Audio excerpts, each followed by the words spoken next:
اپنے وہ نہیں ہوتے جو رونے پڑ آتے ہیں، بلکہ اپنے وہ ہوتے ہیں جو رونے ہی نہیں دیتے۔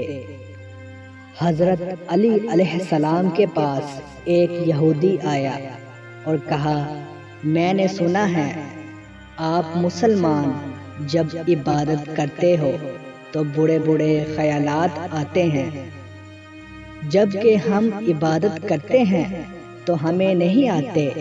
حضرت علی علیہ السلام نے جواب میں فرمایا، اگر ایک گھر فقیر کا ہو اور ایک گھر امیر کا تو چور کہاں جائے گا؟ یہودی نے کہا، امیر کے گھر جائے گا۔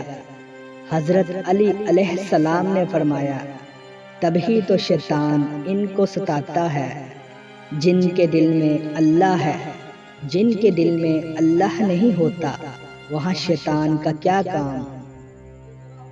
اگر کوئی شخص بھوک مٹانے کے لیے روٹی چوری کرے تو چور کے ہاتھ کاٹنے کی بجائے بادشاہ کے ہاتھ کاٹے جائیں۔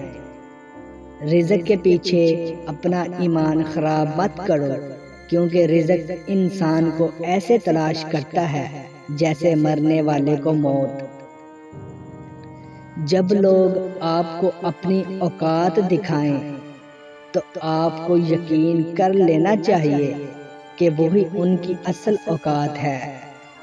آنسو کا ہر قطرہ دنیا کی ہر چیز سے زیادہ مہنگا ہے، لیکن کوئی اس کی قیمت اس وقت تک نہیں جان سکتا جب تک وہ اس کی آنکھ سے نہ نکلے۔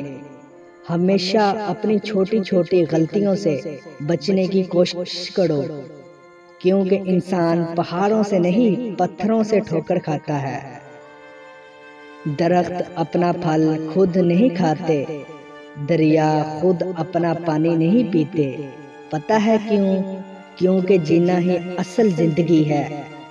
زندگی میں ہمیشہ اپنے چاہنے والوں کو اپنی کمی محسوس کراؤ، مگر یہ دوری اتنی لمبی نہ کرو کہ کوئی آپ کے بغیر جی نہ سیکھ لے۔